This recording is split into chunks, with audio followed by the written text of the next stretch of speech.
Okay, so we're going to build a cutting board, and we're not going to make it too difficult. We're going to start here at the miter saw. You can also use a circular saw if you have one, even though it's kind of hard, because these are like a lot of this wood's going to be leftover strips from other projects. The wood I'm going to be using is going to be maple, cherry, and walnut, mainly maple. And we're going to take over to the joiner some of these strips and get a nice straight edge and a straight face on, honestly, because the face is where we're going to do the glue up on. So this is going to be edge grain uh, cutting board, which I typically do. You can do end grain too, it's a little more work. And we're not going to get too fancy with this. We're not going to be putting handles on, finger grooves, or juice grooves. We're just going to do a basic cutting board. This is geared towards beginners, or immediate woodworkers. And this is going to be a gift, and that's what I do. I make these out of leftover wood typically, and I hand them out as gifts to clients and also to friends and family. And this one in particular is going to a friend down in North Carolina who kind of watches over my house when I'm not there. Um, Takes my trash cans back and things like that. So it's a little token of my appreciation. So now we're on the table saw. We're cutting up some of this walnut. We're going to cut some cherry maple to get to all the same width before we take it over to the planer.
So this project is like typical woodworking projects. We start with the same steps: miter saw, jointer for a straight flat face and a straight edge, and also to the table saw to get the final width and height. And that's what I was doing with the table saw. I was mainly cutting to the height because I want this to be about one and a quarter inch thick. It'll probably be about 1 1/8 thick after going to the jointer and sanding. Then we run it through the planer, and now we're just going to do a dry fit before we do a glue up here, just to see how it looks. And also with this project, and most cutting boards I do, I try to keep the width at about 13 inches, and the length doesn't really matter. This one's going to be 13 by 17, I guess you could say, or 18. But the 13 is a good number for me because it can fit through my planer after the glue up to get it, cut down some of the sanding and hand jointing and things like that. So it definitely speeds up the process. Um, but if I have done way bigger ones, stovetop covers and you know 30 by 30 boards in the past, which is crazy. But I've done 20 something by 30 something boards. Like I said, stovetop covers and things like that for utilizing space, but also using as a cutting and breadboard. So we're going to do the glue up now. We're using Type Bond 3. It's the best glue in my opinion for dry time, and also it's water resistant, especially since it's going to be a cutting board used. It's probably going to be getting washed and things like that. So it's going to have to be durable.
So after the glue up, we waited about 3 hours. Now we're going to run it through the planer.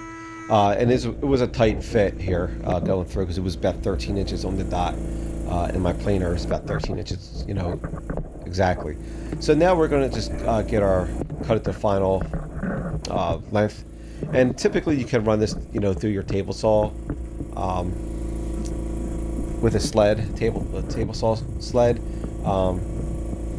But I just decided to use the track saw. I'm just gonna hook it up to the shop vac and just run it through. I think it's this for me. It's just as simple. It's probably safer, um, and that's one reason why you get the track saw to cut down your final lengths nice and straight. And we're gonna do both sides here. And now we're gonna start doing our cleanup.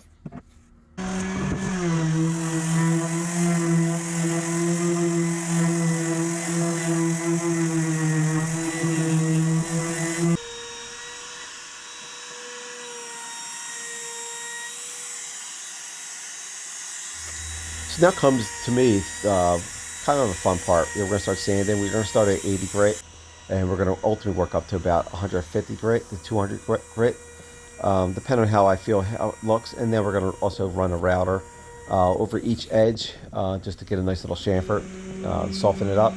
So now we're just really just doing a cleanup. We're just going to sand it down, get a nice smooth surface, and then we'll start the final cleanup, and this board is almost done and ready to be delivered. So I like to do like a little water pop here, just to get the edge grains, the grains of the wood and the fibers up, and then I just like to do like a wipe off, and then I do another light little sanding after this, just a very light sanding. Obviously going to brand it on the side here. I need a new brander, whatever you want to call it. It's not working as well. I want to get a little of a bigger one anyway. So I just sand that down, and now we're ready to start putting some mineral oil on. That's the next step. And you could also, for this, and if you have a big plastic tub, you can just fill that up and just dump them in. If I have a bunch of boards, I do that, but just one board, I'm just going to wipe it on. So now getting into being fancy. You can do like finger grooves like this. You can do holes with your drill press or a hand drill, and then route out the edges, or use a jigsaw if you want to make it wider like this. But I decided not to do that. I decided to just keep this simple, and just keep it basic. Like I said, this is for beginning woodworkers or people that are just using it for scrap projects. Also, I make my own board butter. I just use beeswax and mineral oil, so it's all food safe. And I just heat it up in my on my oven, my stove in my house. You can get a little pressure cooker. You can put it in the garage, whatever. That's probably gonna be my next step. If I do a lot of these, I would, but I don't make a lot, so it's not really worth it. So now I'm gonna put these little rubber feet on, and I'm just marking out the spots where I'm gonna screw them in. Make sure they're all the same space here with a little speed square, and then we're gonna be almost ready to finish this board up.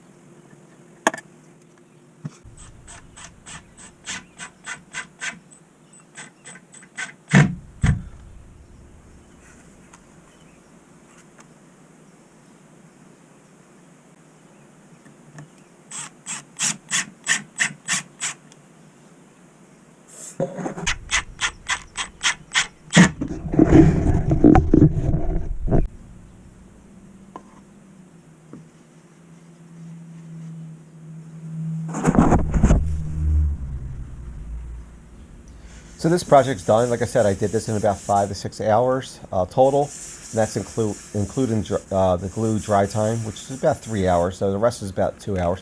I mean, it might have been roughly 5 to 6 hours technically, but it was a pretty easy, quick project, and you could knock out probably 5 of these in a day if you really wanted to, unless you have like a production cutting board system like a lot of people do. And honestly, if you're a beginner woodworker, these are good projects with your leftover wood. Or if you just want to do cutting boards, you could buy just dimensional lumber, and really even cuts down the time, because you don't have to do as much of the surfacing and milling. So this project's done, and It came out very nice. It's not the most fancy cutting board, and I'm not. It's not the best, but to me, it's a good functioning cutting board. It's a nice free gift for somebody. I don't sell them now. You can sell these things, and I've had it some. I've done some shows, one or two. It's not my thing. I like to build furniture and things like that, and do general projects, home projects or restaurants. But you can sell these, and there's people that do really well selling these and have their own businesses even selling these cutting boards and going to shows and or even Etsy online. You can sell them and you can make pretty good money. And some people make a living out of doing this, and you just have to really be able to stand out in that busy market. So this project's done, and this is some of the other cutting boards I made. Some examples of different types of cutting boards, different designs. You can do juice grooves, finger grooves, holes to hang them and or to hold them, handles, things like that. But I just kept this one basic, and it came out very nice. My friend loved it, and hopefully, maybe in the future, that will also generate more business. Sometimes these are good conversation starters also with clients or friends or people like, hey, here's a gift. I don't really know you, but you're a real estate agent. You sold me my house, and here's a cutting board. So even though they're supposed to give you a gift, but you give them a gift, and they give them a business card if you have it. Or my board butter has all my information on it, like a business card. And sometimes that also generates business. Thanks for watching. If you have any questions or comments, let me know.